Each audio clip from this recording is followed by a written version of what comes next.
예루살렘에서 파견되어 온 바리새인들과 서기관들이 예수님을 한 날도 가만두지 않고 늘 찢고 바르면서 올무를 놓고 넘어뜨리려고 계책을 세웁니다.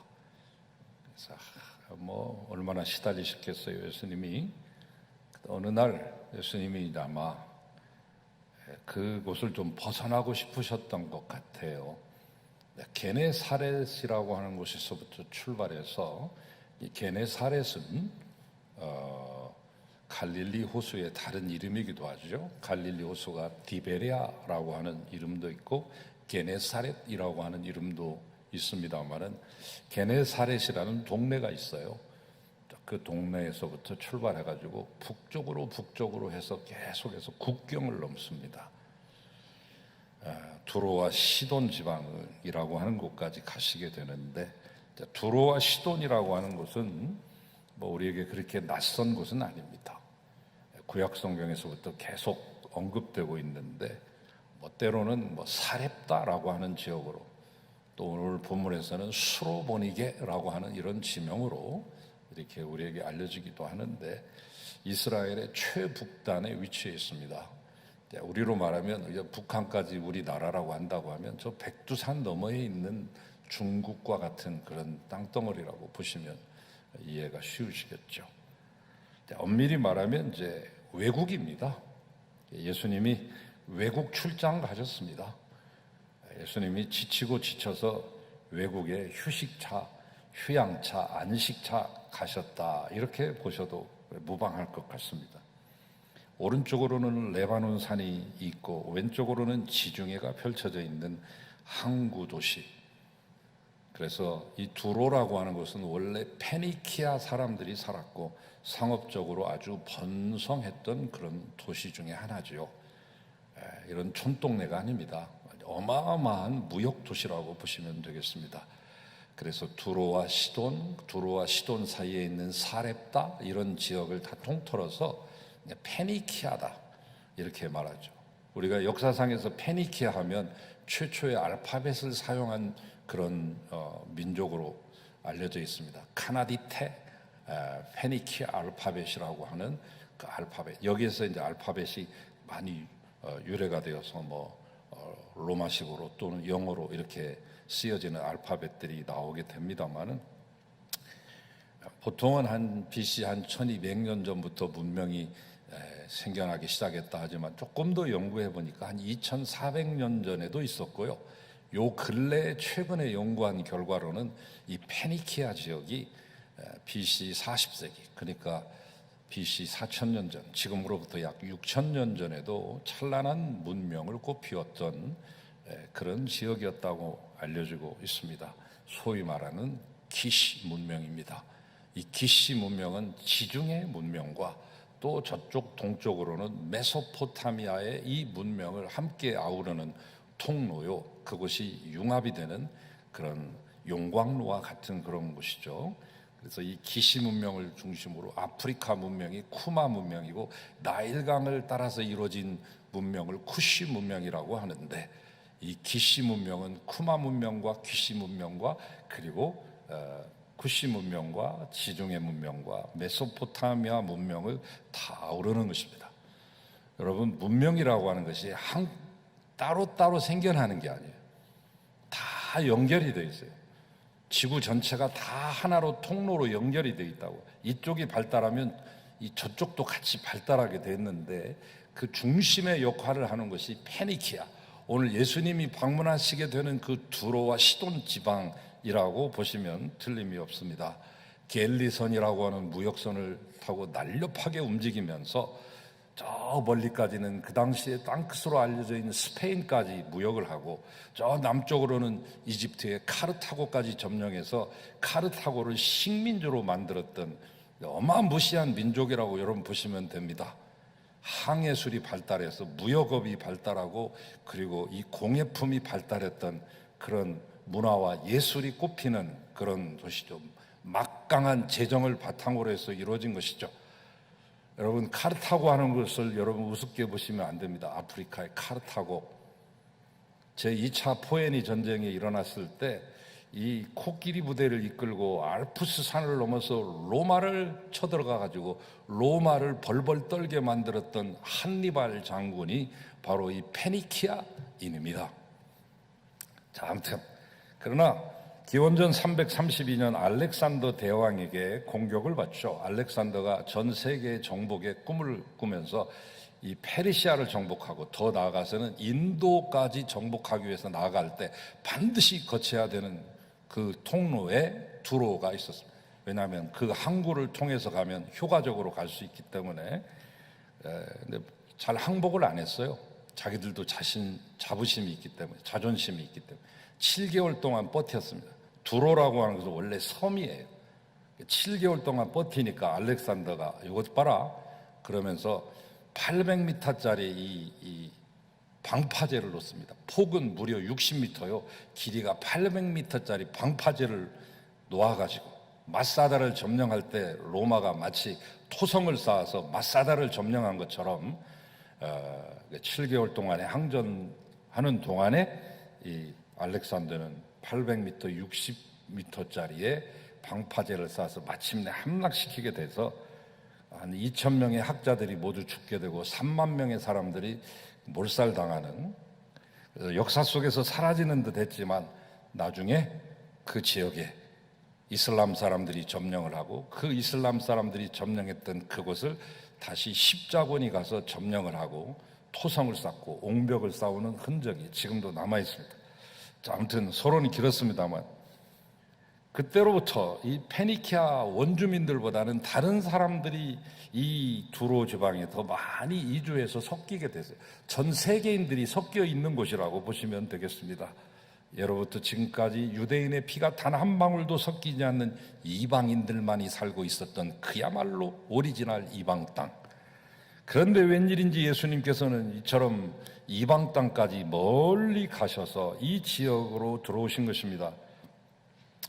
그런데 이 지역에 오셔서는 돌아다니면서 말씀을 가르치거나 일을 하신 것이 아니고 오히려 어떤 한 집을 택해서 들어가 가지고 아마 예약하고 간 것 같아요. 사람들의 눈에 띄지 않게끔 숨어 계시려고 했습니다. 요즘으로 말하면 게스트하우스 같은 곳, 안 알려진 이런 펜션이나 리조트가 아니라 조그마한 한 사람의 민박 형태로 들어가서 쉬고 오시려고 했던 것 같아요. 마가복음 7장에 보면 그 말씀이 자세히 기록되어 있습니다. 긴 여행 때문에 피곤해서였는지 아니면 이 지역이 이방인의 지역이라서 마음이 내키지 않으셔서 그러셨는지는 몰라도 소문을 내지 않고 숨어 계셨습니다. 그러나 예수님은 숨어 계신다고 소문이 안 나는 분이 아니죠. 이미 갈릴리 지방에서 그 명성이 자자해가지고 그 소문이 저 국경까지 뛰어넘었던 거죠. 이미 많은 사람들이 어떻게 알았는지 찾아와가지고 자기들을 만나달라고, 상담 한번 해달라고, 한번 만져달라고, 치유해달라고 수많은 사람들이 줄을 섰습니다. 예수님께서 마음먹고 숨어버리신다면 아무도 주님을 찾을 수는 없겠죠. 하지만 주님은 그렇게 완전하게 자신을 숨기지 않았습니다. 너무 피곤해 지쳐 쉬고 싶을 때라도 주님은 사람들을 만나시고 그들의 부탁을 들어주십니다. 밤을 새워서라도 한 사람 한 사람 일일이 안수하면서 눈을 마주치고 때로는 침을 뱉어서 흙을 이겨가지고 그 환자의 눈에다가 발라서 주시면서까지 맨투맨으로 그렇게 만나셨죠. 여러분, 주님은 언제나 거절하지 아니하시고 만나주신다는 이 사실을 기억하시고 항상 믿음의 용기를 가지고 담대하게 기도하십시오. 이 코로나 시대에도 주님이 아무리 바빠도 저와 여러분의 기도와 간구를 반드시 들으십니다. 자, 이 두로의 사람들도 여러 가지 문제를 가지고 주님께 왔을 겁니다. 그 중에 오늘 특별히 소개된 한 여인의 이야기가 여기 기록되고 있습니다. 그 여인을 보니까 헬라인이라고 말했고 스로보니게 족속이라고 말했습니다. 헬라인이라고 말하는 것은 혈통만을 말하는 것이 아니라 그 여자가 어느 정도 배움이 있고 교양이 있는 어느 정도 가진 귀부인이라고 하는 것을 암시하는 단어가 되겠습니다. 잘 배우고 교양을 갖춘 귀부인인 한 여인이 수로보니게 여인으로 기록되어 있는데 수로보니게는 수로는 시리아, 보니게는 페니키아를 말하는 거죠. 그러니까 이 시리아 지방의 페니키아 사람이다, 그런 뜻입니다. 이 여인은 다시 말해서 다른 데서 이주해 온 것이 아니라, 이민 온 사람이 아니라 아주 오래전부터 이 지역에서 터를 받고 살고 있었던 오리지널 원주민이요 토착민이라고 하는 사실을 이 단어 하나에서 말하고 있죠. 마가복음에서, 오늘 마태복음에서는 가나안 여인이라고 말했지만 마가복음에서는 헬라인이요 수로보니게 여인이다, 이렇게 말하고 있습니다. 자, 그리고 이 여인에게는 어린 딸이 하나 있었는데 지금 그 딸, 그 귀엽기 그지없는 그 딸은 귀신 들려서 괴로움을 당하고 있습니다. 보통 귀신이 아니라 흉악한 귀신에 들려서 괴로움을 당하고 있습니다. 상태가 심각하죠. 하지만 이 여인은 자기의 딸을 어찌해 볼 도리가 없었습니다.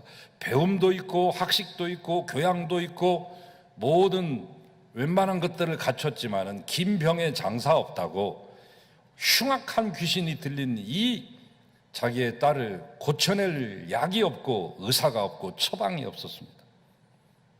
돈이 없어서가 아니라, 그러다가 예수님에 대한 소문을 듣고 곧 와서 예수님의 발 앞에 엎드리며 자기 딸에게서 그 귀신을 제발 쫓아달라고 간구했는데 22절에 보면 이 여인이 예수님께 소리를 지르면서 도움을 구했다고 말했습니다. 아마도 이때 많은 사람들이 예수님 만나기 위해서 수백 명이 넘는 사람들이 왔을 것이고, 왁자지껄한 그 소리에 이 여인의 목소리가 묻혀서 행여나 우리 주님이 그 소리를 못 들으실까 봐 앙칼진 소리로 불렀습니다. 주 다윗의 자손이여. 절박한 심령으로 그 모든 소음을 꿰뚫고 능히 예수님의 귓전을 울릴 만한 그만한 볼륨을 가지고 데시벨로서 예수님의 귓전을 울리는 거죠. 네, 주라고 하는 표현과 다윗의 자손이 있는데, 주는 헬라어로 퀴리오스, 라틴어로 말하면 도미누스입니다. 주인님, 나의 주인님. 이 말은 꼭 예수님한테만 하는 말이 아니라 모든 하인들이나 노비들이 자기 주인을 말할 때 마님 이렇게 말하듯이 하는 말이 주라는 표현이에요. 그 말은 그냥 할 수 있다고 칩시다. 그런데 여기 뒤에 나오는 말이 심상치 않습니다. 다윗의 자손이요, 이렇게 말했어요. 이렇게 말하는 것은 그리스도를 상징할 때만, 메시아가 원래 히브리어로 마시아흐거든요. 이 마시아흐를 헬라어로 말하면 크리스토스입니다. 그리스도라고 하는 말, 그리스도에게만 부르는 호칭이에요. 다윗의 자손이요. 비록 주님을 처음 만나지만 주님이 어떤 분인가를 미리 알고 있다는 것을 암시하고 있죠. 어떻게 생각해 보면 참 신기한 일 아닙니까? 이 사건이 있기 바로 전까지만 해도 바리새인이랄지 서기관이랄지 율법학자들은 예수님을 불신했고, 조그만 흠이라도 잡으려고 논쟁을 벌이고, 예수님의 제자들이 밥 먹는 모습을 보면서 밥 먹기 전에 손 안 씻었다고 예수님한테 딴지를 걸고 예수님을 아주 옥죄이기 시작했습니다. 그런데 그런 유대인들하고는 너무나 대조적으로 이방인인 한 여인이, 그것도 주님을 한 번도 못 만난 사람이 예수님이 누구신지를 알고 분명한 믿음을 갖고 스스로 찾아왔다는 사실을, 너무도 대조적인 경우 아닙니까?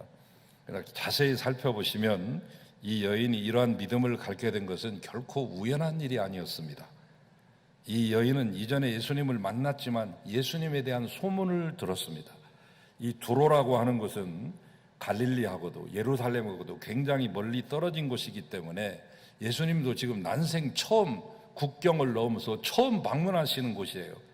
하지만 마가복음 3장을 보면 예수님이 갈릴리 지방에서 많은 사역을 하실 때 이적과 기사를 행하시고 수많은 비유와 하나님의 말씀을 증거하실 때 모여왔던 많은 사람들 가운데 유대와 예루살렘에서 저 이두메 지방에서 저 요단 동편에 있는 이름 없는 지방에 있는 사람들과 그리고 두로와 시돈 사람들도 와서 그 이야기를 듣고 그 광경을 보고 돌아갔다, 이런 말이 있습니다. 그러니까 이 여인은 그때 예수님을 보고 돌아왔던 마을 사람들로부터 예수님에 대해서 전해 들은 것입니다. 그리고 그 전해 들은 말들을 통해 참된 믿음을 스스로 갖추게 된 것입니다.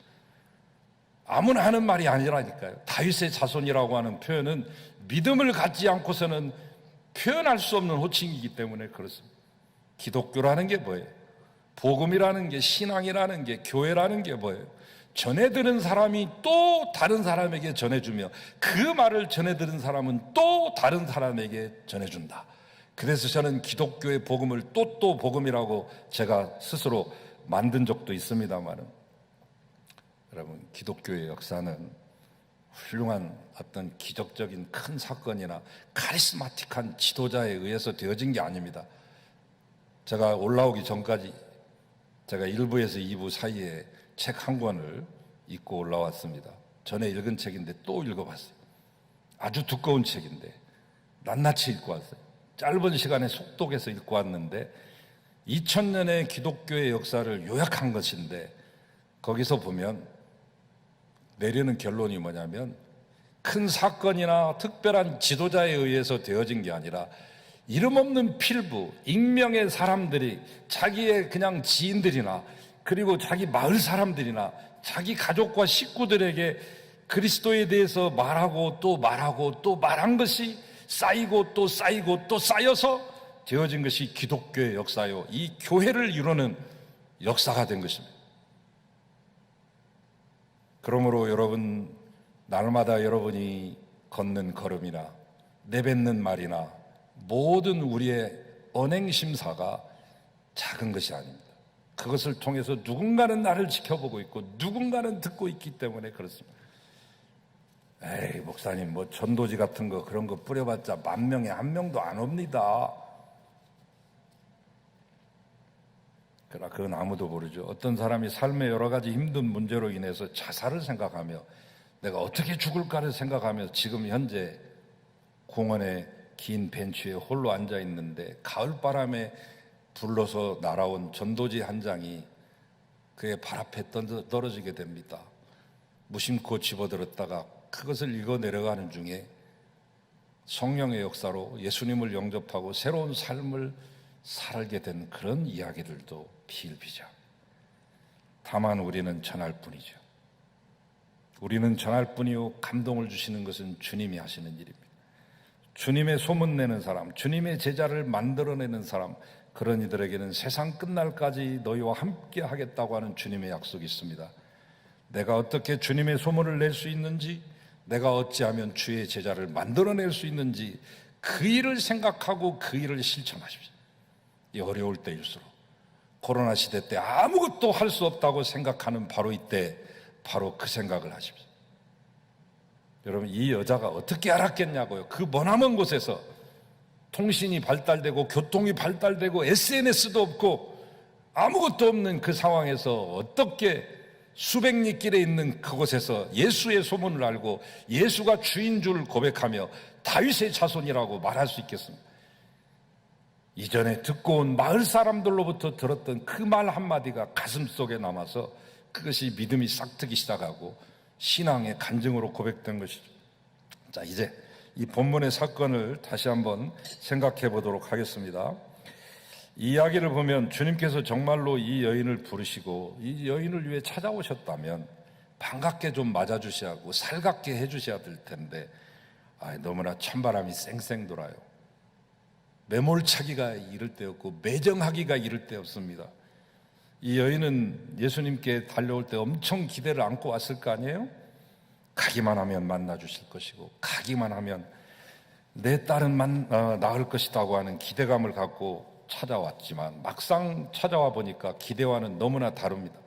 23절에 여인이 무릎 꿇고 엎드려서 예수님을 향해 주 다윗의 자손이야! 그렇게 소리를 고래고래 꽥꽥 질렀는데도 불구하고 예수님은 들었는지 못 들으셨는지 한 말씀도 대답하지 아니하셨다. 저는 이 말이 참 무척 서운하더라고요. 아무리 예수님이 의도를 가지고 하셨다 할지라도 인간적으로 보면 이 여인의 입장에서 생각해 보니까 그렇게 서운할 수가 없어요. 들은 척도 안 했다는 말 아닙니까? 얼마나 모욕입니까? 우리가 서로 대화를 하다가 상대방이 잠깐 한눈을 판다거나 그래서 내가 말한 것을 듣지 못해 뭐라고 했다고? 이런 반응을 보이면 무안하고 화도 나고 씩씩대잖아요. 상대방이 못 들어도 그렇게 화가 나는데 상대방이 일부러 들어놓고도 모른 척 한다면 그 쌈 나는 거죠. 근데 이 여인은 예수님을 향해 소리를 질렀다고 했습니다. 예수님이 딴 데 정신에 쏠려서 듣지 못한 것도 아니고 일부러 못 들은 척 하신 것입니다. 의도적으로 무시한 것입니다. 요즘 표현으로 말하면 개자를 부셔도 됩니다. 개무십니다. 얼마나 불쾌한 일입니까? 그런데 그 정도로 끝나지 않았습니다. 주님은 이때부터 이제 수수께끼, 스무고개 형식으로 이상하게 말을 끌고 가고 있어요. 주님이 대답하시는데 저를 도와주소서 하니까 자녀의 떡을 개들에게 던짐이 마땅치 아니하다, 이렇게 엉뚱한 말씀을 하세요. 여기에는 이제 여러 가지 역사적인 거 많은 것들이 있습니다. 이걸 설명하려면 시간이 많이 가니까 제가 생략하고, 자녀라고 하는 말은 유대인들을 가리키는 말이고 개라고 하는 말은 그런 유대인들이 하나님 섬기지 않았던 이방인들을 멸시하는 표현이죠. 자, 초기 교회의 역사를 가장 자세하게 세밀하게 썼던 유대인 역사가 요세푸스의 책에 보면 두로 사람들을 이렇게 말하고 있어요. 가장 악랄하고 악명 높은 우리의 철천지 원수라고 이렇게 표현을 했어요. 왜냐하면 여호수아가 가나안 정복 갔을 때 강렬하게 저항하고 이스라엘 백성들을 괴롭혔던 그 악명 높은 사람들 중에 하나가 이 두로 지방 사람들이거든요. 그러니까 아주 그냥 철천지 원수처럼 생각되는, 그런데 그 말을 지금 예수님이 사용하신 거예요. 개라고.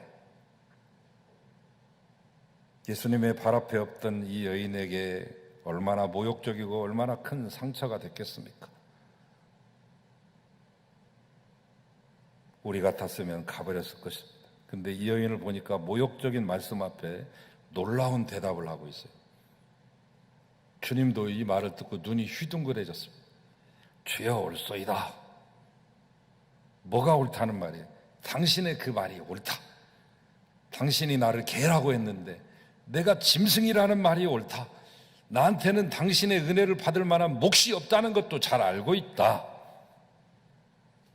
그래서 말하기를 이렇게 말하면 개들도 주인의 상에서 떨어지는 부스러기는 먹지 않습니까요? 여기서 말하는 퀴나리오이, 개라고 하는 말은 야생 들개 이런 거 말하는 게 아니라 집 앞에서 배회하면서 식탁에서 빙글빙글 돌면서 주인이 먹다가 남긴 거 애따 하면서 던져주는 거, 그런 거 부스러기나 밥풀떼기 주워 먹는 개를 말하는 건데, 나는 비록 하나님께서 주시는 그 은혜를 받을 자격이 없습니다. 주님 앞에서는 나는 개와 같은 존재입니다. 그러나 아무리 그렇다 손 치더라도 유대인들, 저 주인들의 본래 아들들이 받아들이기를 거부하고 흘려내버리는 그 아까운 은혜들, 그 은혜들 중에는 조금이라도 제가 먹을 것이 없단 말입니까? 부스러기 은혜, 밥풀떼기 은혜라도 줬사오니 나는 그 은혜를 감사히 받아들이겠사오니 주시옵소서. 간절한 심정이죠. 주님의 은혜를 높이고 사모하고 있는 것입니다. 얼마나 자기를 낮춘 것입니까? 한없이 낮춘 것입니다. 내가 당신의 은혜를 얻을 수 있다면 이보다도 더한 소리도 듣고 죽으라면 죽는 신용도 할 것이며 내가 개처럼 기라고 하면 나는 개처럼 길 것입니다. 주님께서 이 여인의 대답을 듣고 나서 뭐라고 했는고 하니, 여자야 내 믿음이 크도다. 내 소원대로 되리라. 예수님 난생 처음으로 논쟁에서 지셨습니다. 논쟁의 달인이요 달변가요 모든 가르침의 달인이신 그분이,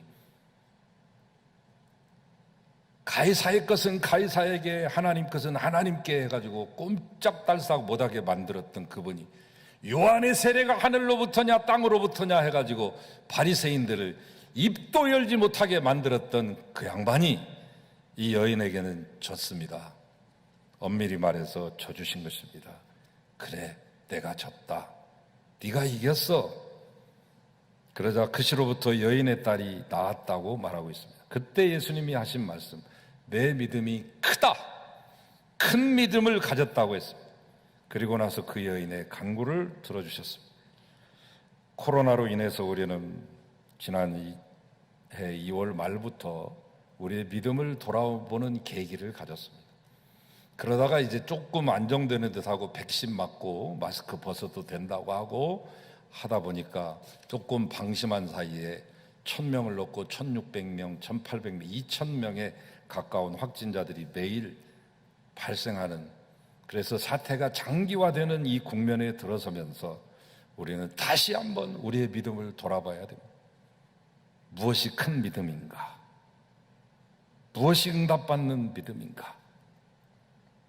여러분, 주님께서 이 여인을 만날 때 처음에 냉정한 태도 보이고 심지어 모욕 주는 말씀, 예수님의 입에서 어찌 그런 말이 나왔을까 싶을 정도로 그 말씀을 하셨는데, 그러나 그것이 주님의 진심이었겠습니까? 여러분, 한번 생각해 보세요. 이 두로 지방에 온 것은 이 여인 때문에 온 거예요. 이 머나먼 길을 국경 넘어서 이 수백 리 길을 오신 거라고요.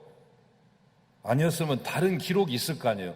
그 먼 곳까지 갔으면 님도 보고 뽕도 따고 도랑치고 가재 잡고 마당 쓸고 돈도 줍는 격으로 다른 것도 했어야 되는데 꼭 이 여자 얘기 하나만 딸랑 나오고 끝납니다. 그리고 시돈으로 떠났더라. 이 여자 때문에 오신 것입니다. 작심하시고 오신 것입니다. 근데 여러분, 이것은 단순히 이 여자의 소원만 들어주고 이 불쌍한 한 소녀를 귀신 들림에서 노인받게 하는 치유 사건으로 보시면 안 돼요. 예수 운동의 방향타를 바꾼 것입니다. 여러분, 초대교회라고 하는 말은 가당치 않는 말이에요. 초대교회라는 말은 될 수 있으면 쓰지 마세요. 초대에는 교회가 없었어요. 교회라고 하는 것이 생긴 게 예수님 당시에, 바울 당시에도 이게 정착화되지 않고 교회라고 하는 제도화된 그런 것이 없고 그냥 예수 운동이라고 하는 말이 제일 맞는 말입니다. 이 사건은 예수 운동의 방향타를 바꾼 획기적인 사건이 된 것입니다. 유대인과 제자들은 유령이다 하면서 예수님 보고도 벌벌 떠는 사람들이고, 생명의 빵인 예수님을 바로 옆에 두고도 떡이 없어서 우리가 죽겠습니다요. 마가복음 8장에 가보면 이제 이 사건 이후에 보면 그따위 얘기나 하고 있습니다. 그러나 이 여인은 생명의 떡 부스러기라도 저에게 주세요.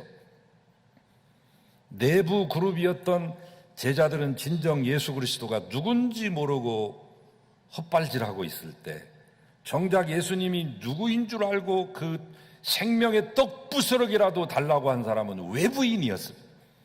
내부인이 아니라.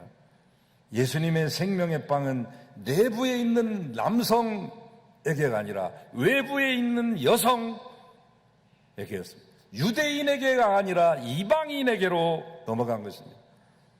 이 사건 이후에 바로 그 다음 장을 넘겨보면 이방 땅에서 주님은 7병 7광주리의 기적을 남기시기도 하죠. 예수님은 게네사렛에서 출발해서 두로에서 150리 위인 시돈을 지나서 삥 돌아서 저 골란구원을 지나가지고 10개 이방 도시가 있는 데카볼리를 지나가지고 다시 이 가버나움까지 오시는 긴 여정을 가지셨습니다. 이방 땅에 새로운 역사가 일어나는 겁니다. 여러분, 이방 선교를 바울부터 했다고 하는 말은 엉터리 말이에요. 예수님이 이미 국경을 넘어서 두로와 시돈을 가시고 데카볼리를 가셔가지고 예수님은 이미 이때부터 세계인의 예수가 된 것입니다.